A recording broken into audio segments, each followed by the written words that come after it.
Welcome back to the channel, everybody. I am Mick Alphanim. Let's jump right into it. We have one of the absolute best PDF documents that I have seen in a long time, released by Ripple in conjunction with another company. They tweeted this out. Of course, in order to receive this document, you have to be a business owner and sign up in order for them to allow you to download this document. But if you are, and you can read this document, it is amazing. So we're going to scroll down here to page 10. That's where we're going to begin. It says, some of the use cases presented here include. Let's begin here. It says, the tokenization of intellectual property will enable split ownership of items, whether these items be unique digital assets or collectibles. Now, listen. This is going to be huge money in the future, huge money. If you look at how much money some of these NFTs are going for, and I fully expect the NFT market to explode much more than it did before, by the way. That was just the beginning. That's not where it's going to end. There is a ton of money in NFTs coming, but that's in the future. The markets will become better again. We always go through these cycles. You all know that. But think about as archaeological artifacts are being uncovered. Some of them are being sold. People are investing in them. Of course, they allow them to sit in museums. Some of them are in personal museums. Now, just imagine if a Bored Ape goes for so much money. Imagine what a Viking sword found at the bottom of the ocean might go for. Just think about that for a moment. Now, like I said, a lot of people have either private museums or they allow them to sit in museums, but think of the price that will go for if it's tokenized. If the value of that is tokenized, it would be mind-blowing. Things like that. And there's things like that all the time happening everywhere. There are old owners of works who feel like they want to move that around, liquidate that value. And so they may sell a painting like Whistler's mother, just as an example. I know it's not going to be Whistler's mother, but they may sell a painting like Whistler's mother or a Basquiat or something like that. And they tokenize that value. Imagine how much that would go for. See, this is the big picture stuff. This is where the future is going. So much money is going to be moving through NFTs. And that's why Ripple is looking to dominate, I believe, in that aspect. That's why Ripple wants to get in. It's not for Bored Apes. It's not for all of the, and don't get me wrong, those things are very fun. And because of the uniqueness of it, they do have a certain value to it because people are willing to hold them and trade them. But the bigger picture is that fine art, classic art market. There's a lot of money in that. And another reason why there's a lot of money in it is because that's safe money. When you put your money into some of those art pieces, your money is safer than almost in any other market. I mean, maybe I'm wrong, but that's what I've seen. Their value, that value doesn't go away. So that is going to be extremely important to bring in if you are the bank coins, Ripple, Algorand, Hedera, Stellar. You want to get in deep on the NFT market. You want to shear things up. You want to make sure that when that NFT money is flowing, that there is nothing that stops it. That you get to fill every single bit of those floods. And as a for-profit company, Ripple is, I believe, going to see a pretty penny when it comes to the NFT market. But let's continue on here. Second bullet point. Tokens in the realm of licensing can enable usage of software cross-domain between the two-dimensional and three-dimensional versions of the internet. Additionally, that is just, that's very, very good. Additionally, tokenized licenses could assist in the reselling of a licensed software, enabling the automated process of license verification while preventing license misuse. Look at how technical they're getting. They're solving problems with the tokenization of licensing. This is something I hadn't even thought of, but obviously they have very, very brilliant minds on these particular things. Now, think about all the money flowing through licensing when it comes to businesses, when it comes to music artists, when it comes to anything that requires a license. And just think of all that money, even a modicum of it, flowing across the XRPL, flowing across Stellar, Algorand. And then think about this. We're so early on the NFT market. Not only we're early as holders of those particular protocol, and supporters of those blockchains. But the blockchains themselves are out early because there are other blockchains and other technologies that will come in the future that will want to capitalize on NFTs. But we're here first. You and I, Algorand, Ripple, we're all here early. So we need to dominate as much as possible. It's the same mode of thinking, like the people who got in early and they scooped up all the good NFTs, and now they're able to move them at a very high value because they're extremely rare. And they're only going to collect more and more value. You just have to know how to sell things. You have to know how to present them. But they got in early and scooped up a lot of those early, very good NFTs, and now they're worth hundreds of thousands of dollars. Think about it in that way. It's the same thing here. We're in early. Let's dominate now. Let's not give the competition that is to come. There's always something to come. There's always a competitor coming. Let's not give them time to catch up with us and dominate the market. Let's do it ourselves. So I like that. This is very, very good. Let's go to this next bullet point. Utilizing tokens to create a digital link to a physical product, we already know that, can help ensure supply chain transparency for a variety of use cases. Now, that's very interesting. That's almost going into, correct me if I'm wrong, that's almost going into VeChain and ScanTrust territory, which I don't mind at all. Like, don't get me wrong, I'm deep in VeChain. It's one of the only non-utility coins I'm deep in and believe in 100%. VeChain looks nice. I also believe ScanTrust is going to do well if they continue to build with Cardano, but we have to wait on that and see how that works out. But right now, this is looking really, really good, sounding really good. So utilizing tokens to create a digital link to a physical product can help ensure supply chain transparency for a variety of use cases, whether mandated through principles like halal fundamentals or offering ethical sourcing options for consumers. So that's another good thing. So because of the programmability or however they choose to do it, every sector, every group, every person can have things individualized for them, or how would I better say that? What's a better word for that? Like have it customized for them so that it works for them to the best of what it can meet their needs the best that it could possibly be met, for lack of a better word. And then lack of eloquence. Let's move on here to the next the next bullet point. Timestamp-based tokenization could see use ranging from enabling commoditization of time, which in conjunction with smart contracts can be used to measure workplace output in the digital realm. I told you, they are confirming. I told you. Listen, people are going to be doing jobs in that metaverse. Let me read this, just that one sentence. Let me read that one sentence again. I told you, there's going to be so much money flowing across these blockchains. We have it. We're still at the beginning. I know some people don't want to feel that way. Some of us have been here for a long time and maybe a little bit impatient with the markets. The markets wear down on you, sort of like a war. It's sort of like a war of attrition, endurance, and some people's endurance is wearing down. I completely understand that. It doesn't negate we're still in so early, because I think one of the reasons is the technology is advancing so fast. Who would have ever thought NFTs would explode and have so many different types of use cases? So we're still in early, but let me just read that one more time. Timestamp-based tokenization could see use ranging from enabling the commoditization of time, which in conjunction with smart contracts can be used to measure workplace output in the digital realm. Get ready to clock in. Get ready to clock into the metaverse. That's number one. And number two, based on your the tokenization of your time, they will know everything that you're doing. Holy smokes, man, that is wow. You imagine it's like a supervisor being on your neck every second, every day, knowing everything that you do. That's that's insane. But hey, I don't have anything to do with that. I'm just a messenger. Let's continue on here. Some people didn't like hearing that, but it's a possibility. It's not a guarantee.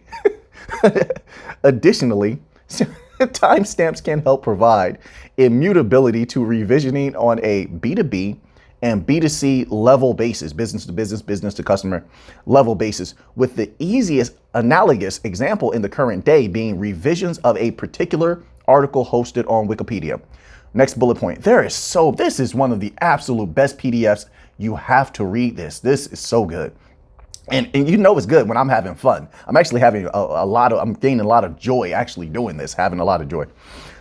Next bullet point, sustainability and carbon emissions can also benefit from the tokenization of that. I don't feel like I need to go too deeply into that. We cover so much of this about their green aspirations. So let's skip on to the next bullet point here.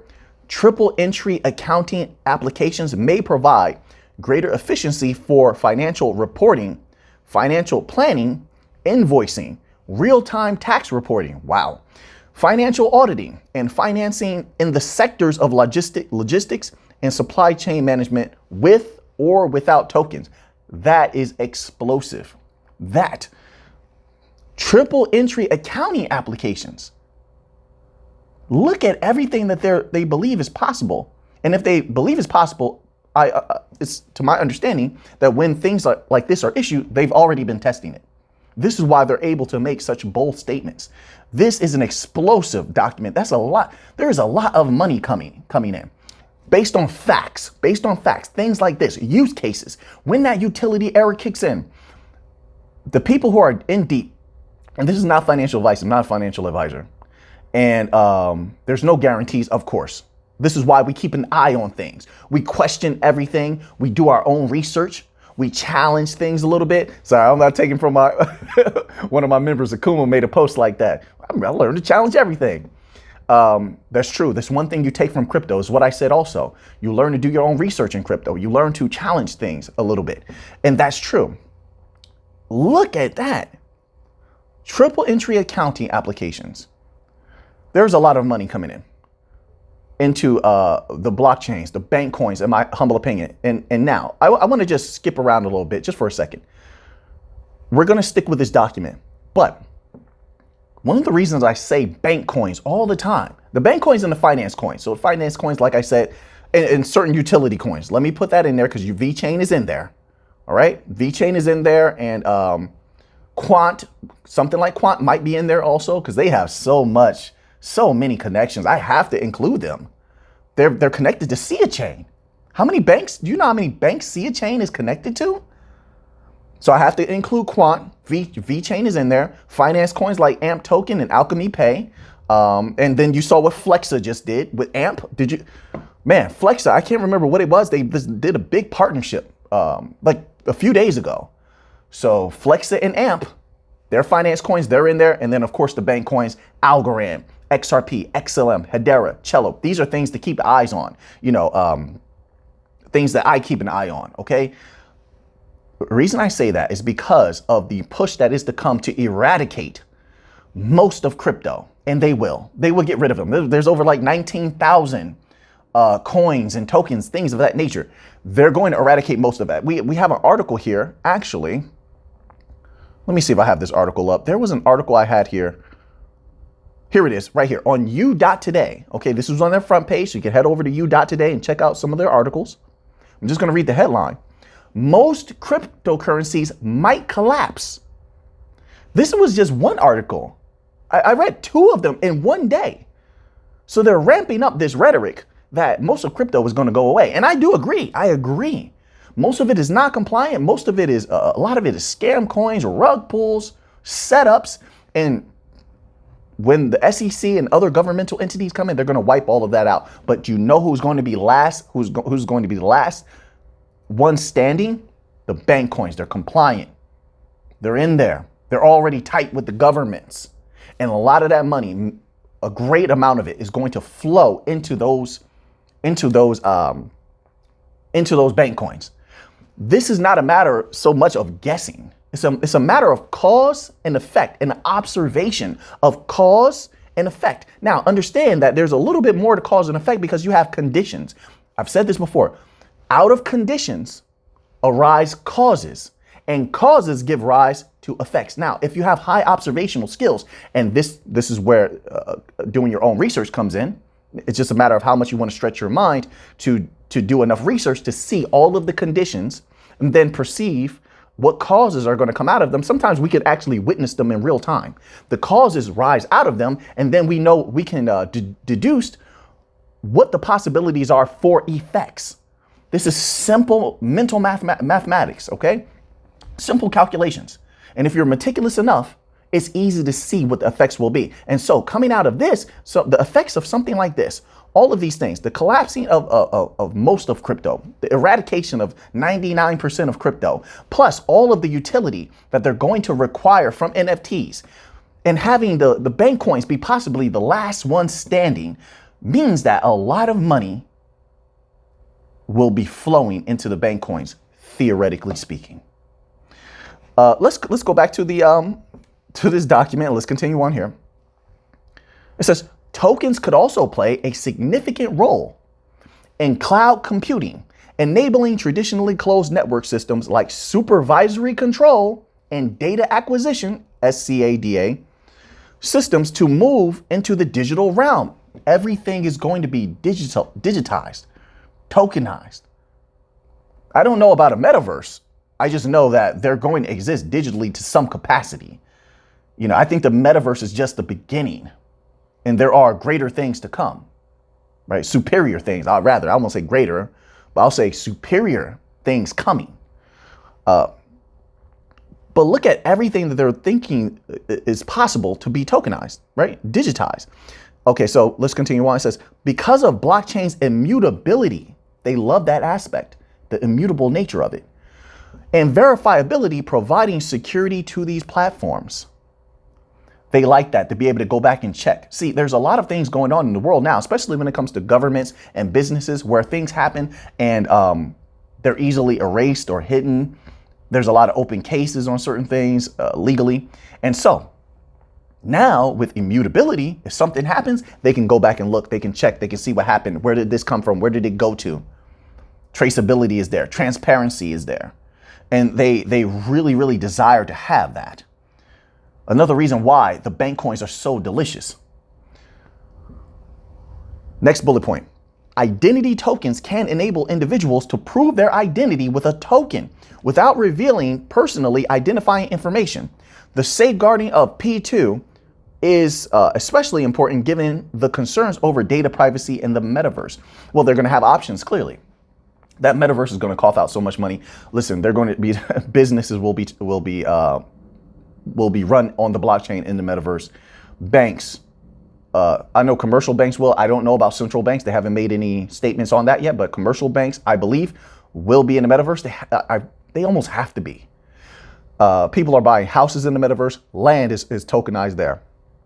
All of this value, jobs, as I said, never forget the jobs. Why is that important?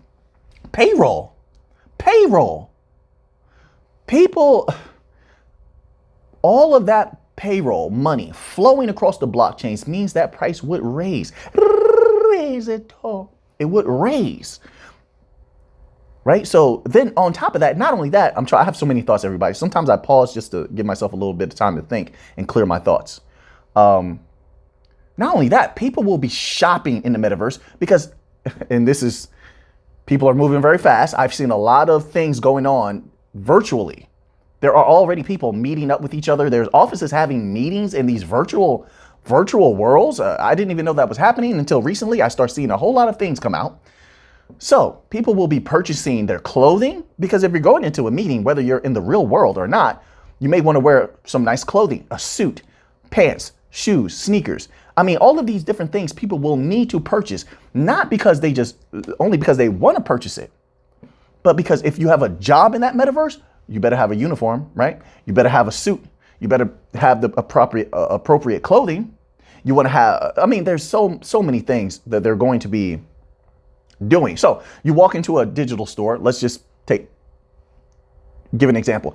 You walk into a digital store, you're greeted by an employee, you purchase something in that digital store, right? And so you get a real life CGI, a very high Unreal Engine-like render of that particular product.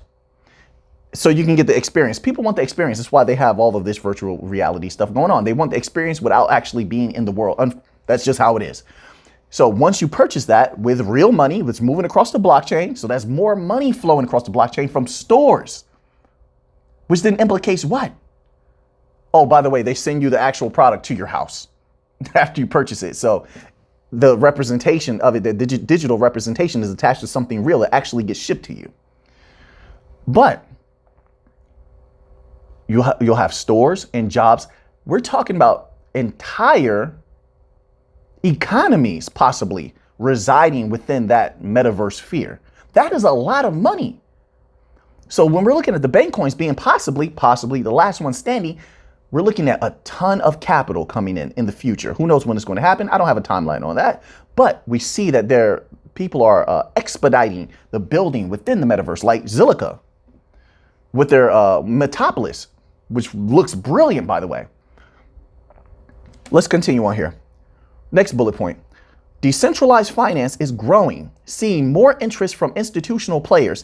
Indeed, there is an emergence of players who are straddling both the traditional financial services and DeFi world in the form of centralized finance crypto banks. Enterprise use cases with stablecoins, governance tokens, security tokens, and NFTs will become more important as the DeFi environment matures. Ripple is doing a great job. They are one of the safest holes. XRP, I mean, sorry about that. XRP is one of the safest holes ever, in my humble opinion. Going by the actual research. Next bullet point, CBDCs also have a place within the metaverse. Of course they do. Like anything that's a digital store of value, carrier of value, cryptocurrency rail is going to have a place. CBDCs are just stable coins on steroids. That's all they really are. They're very closely related, especially if we're talking about digital cash. We're not talking about wholesale. We're talking about retail. Then yeah, they're going to have a place, providing an avenue of connection from traditional fiat currencies into the metaverse. I told you, a lot of money is going to be flowing in there, with digital purchases having the capacity to be purchased seamlessly through CBDC metaverse integration. So now, to what capacity people are going to actually use CBDCs, who knows? But I don't know the integration level that they want to use CBDCs, that they would like to use with CBDCs, right? So, for instance, you take some of the bank coins, XLM, XRP, Algorand, Hedera, you send your fiat in, the people don't have to know. They can put their money in, use a regular card. It behind the scenes is converted into Algo or XRP. Instantly, boom, that cryptocurrency carries that value across, is converted back into your fiat on the other end. The receiver sends you your product or whatever it is, they receive their money. But the point is, you don't have to know what the customer doesn't have to know what they're using. Most of this is supposed to happen under the surface. It's like driving a car. Most people don't know all the parts to their engine, but they still drive a car. It's like that. So these are internal, a lot of this is internal workings. So CBDCs themselves are going to have internal workings, right? So a lot of the CBDCs are going to run across cryptocurrency rails and utilize agnostic bridge currencies like XRP. And they're going to utilize the liquidity of tokens like coins like XRP, Algorand, XLM, right? They're going to need to, by the way, because the banks are doing terrible right now. And we may get to that. This video is already getting a little bit long, but I have so much that I can say. I hope everybody actually enjoys this and is watching it. I feel like everything I'm saying is potent right now. It says, we also present a token taxonomy to help the reader think about the level of regulation that may be involved in applying one of the use cases we discussed. As we will see, creative use of blockchain tokens can lead to innovation in various fields and create a better society for all. For this creative use of tokens, a convergent approach to technology, law, and management will also be required. The enterprise is at an ideal point to take advantage of new token business models. This, of course, does not mean that every enterprise needs to build a brand new blockchain. Instead, enterprises should be prepared to embrace new blockchain infrastructures that may affect their interaction with the payment systems or and could lead to new business opportunities. That's another thing. These systems, XRPL, Metaverse, Algorand, Stellar, they're going to make it so easy. Hedera, let me say that name, HBAR, put that in there. They are going to be a major player, especially with their backing. FIS is all I need to say. I don't need to say anything else. FIS, they have FIS on their governing council. I know people are like, but what about Google and Boeing? FIS is more powerful than all of them. They're going to make it so easy, the bank coins, for businesses to now start connecting with others who they were not able to connect with before, and to save money and by saving that money, they have new money to play with and allocate. So now they have enough money to fund a lot of the activities they want to do themselves, as opposed to trying to get externalized funding, right? Of whatever kind. They can do it themselves. So now they have more opportunities, which means what? Those businesses can now make more money. Now they're bringing in more money, but yet they're still saving more money. Look how that works. It's a system that's constantly benefiting itself. It's strange to think of when we're in this world where so many of the systems actually operate to their own detriment. But now we have a new system, the bank coins, the blockchains, the ones that will be left standing, where it actually benefits all parties involved. And that's the beauty of crypto and the bank coins, mostly the utility tokens, the utility coins. But that's why we have to be very careful of how certain entities will be building on them, using them, hold them accountable, question them on what they're doing, make our voices heard to say, hey, keep it a beneficial system where a rising tide raises all ships. That's what we want. So because by doing that means that the money will continue to increase, theoretically speaking. I could be wrong. If I am, then someone will definitely correct me in the comment section. I read a lot of comments. I just don't always get a chance to respond to everything because I have so many things to do. My apologies, but I get to see a lot. But that would mean the money will be continuously coming in. And so over the next 10, 15 years, the money, once we have a couple of floods into the crypto market, we get regulatory clarity, that price will go up on XRP, Algo, HBAR, Cello, theoretically, because now you have all this legacy system money stepping in. That's just small money, though, truth be told, compared to the commercial banks coming in, then the central bank money that will be coming in, all at different times. Of course, they're not on one accord. Governmental monies that will be coming in as some of these blockchains establish better relationships, especially when you have regulatory clarity. Now there's more open talks happening, and not just open talks, but I'll say talks that can actually that have ideas that can be actuated on the spot, right? So that's how it would go. And so governmental monies, payroll, all of these different things. And then we have to keep an eye on how fast entities are building in the metaverse, because that's going to have a huge effect on NFTs, real estate value. I mean, there's so many stock value. There's so much that will be moving across these blockchains. So we have to always get updates on them. Find out the progress with bringing them in. What's going on with these new technologies? Which blockchains are building on them the quickest? Which ones serve our purposes? Okay.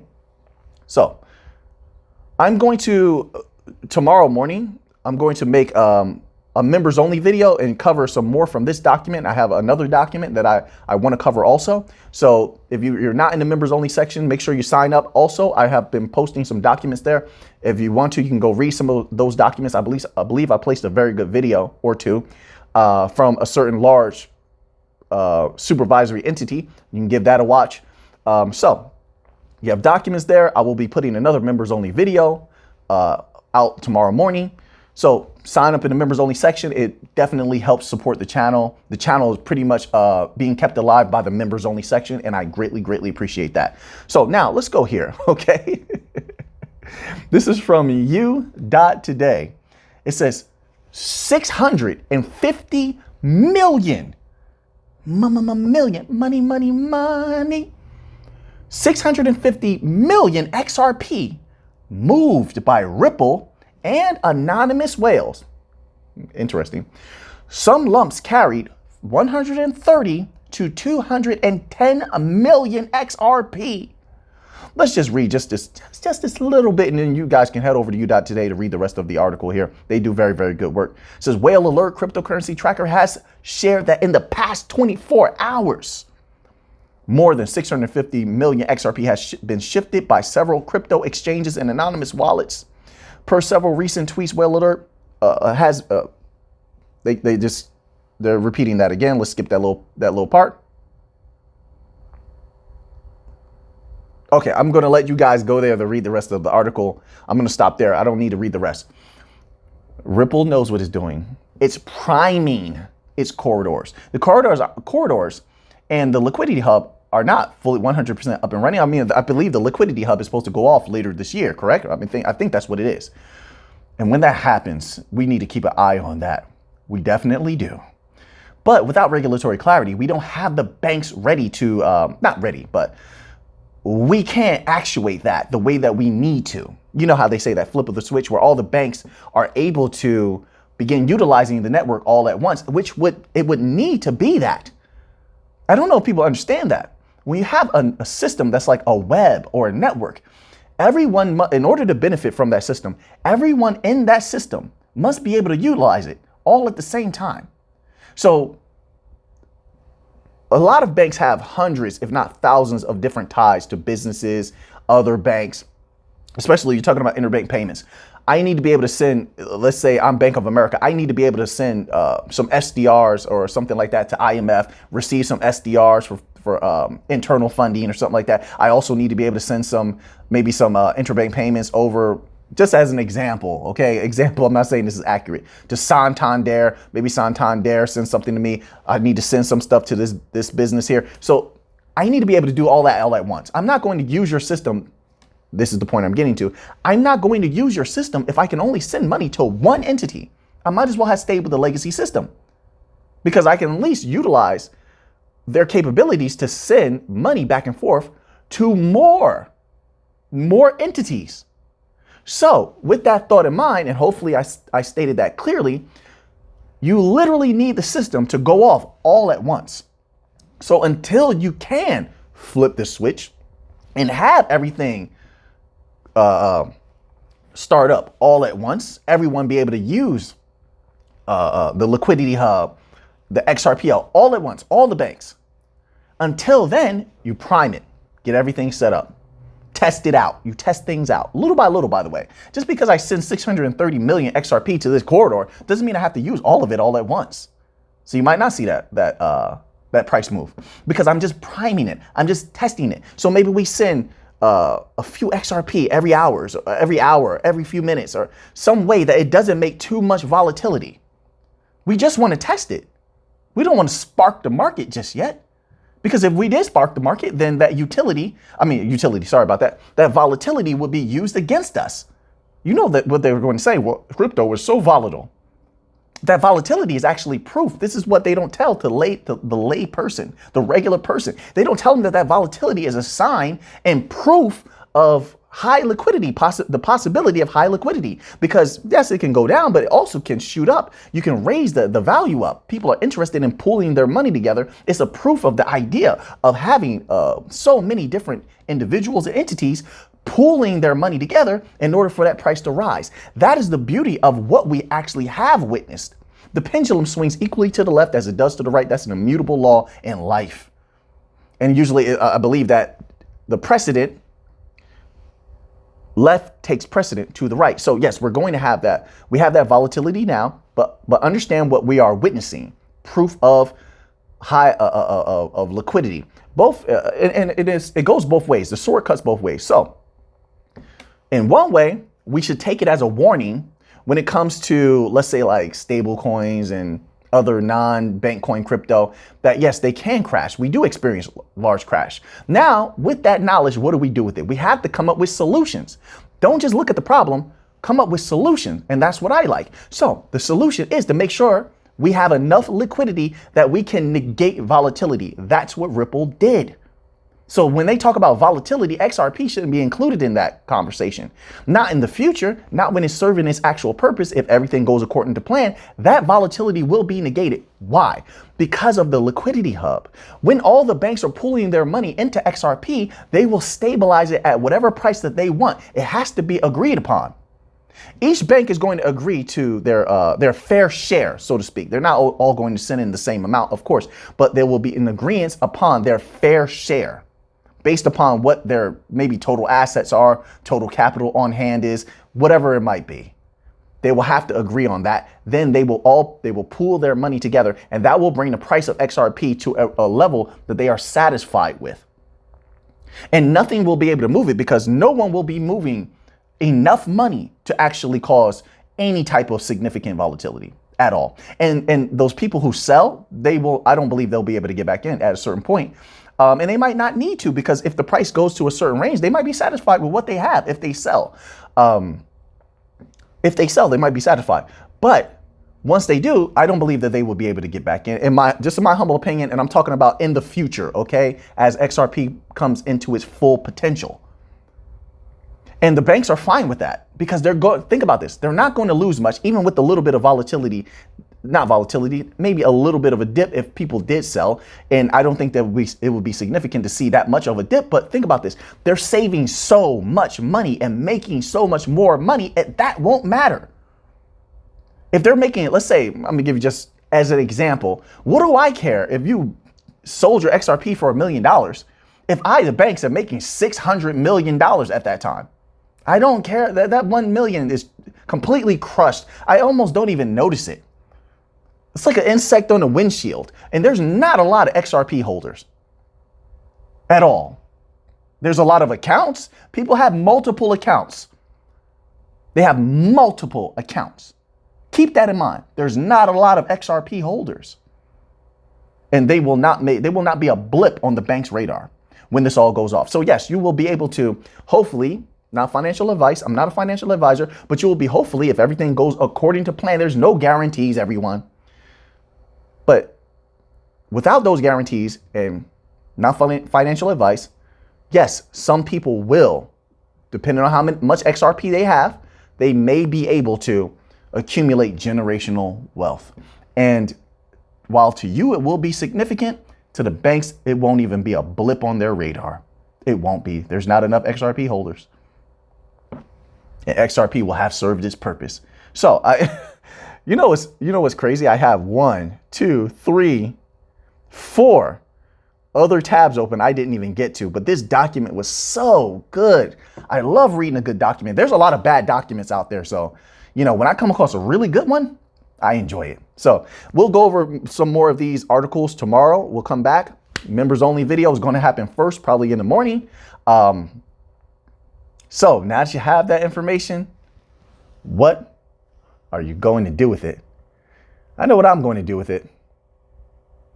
I'm going to look into this Casper blockchain. I already started reading a little bit of it. One of my members, one of my esteemed members, one of my member immortals, he sent me a little something on Casper. I'm going to look into it. When people inform me, I pay attention. Anyway, that was random. I just had Casper thing open here, so that's why I was just looking at it and thinking. I share a lot of my thoughts with you just on the spot, okay? Now that you have that information, what are you going to do with it? Things are looking pretty good, in my humble opinion. So until next time, let's get to the money.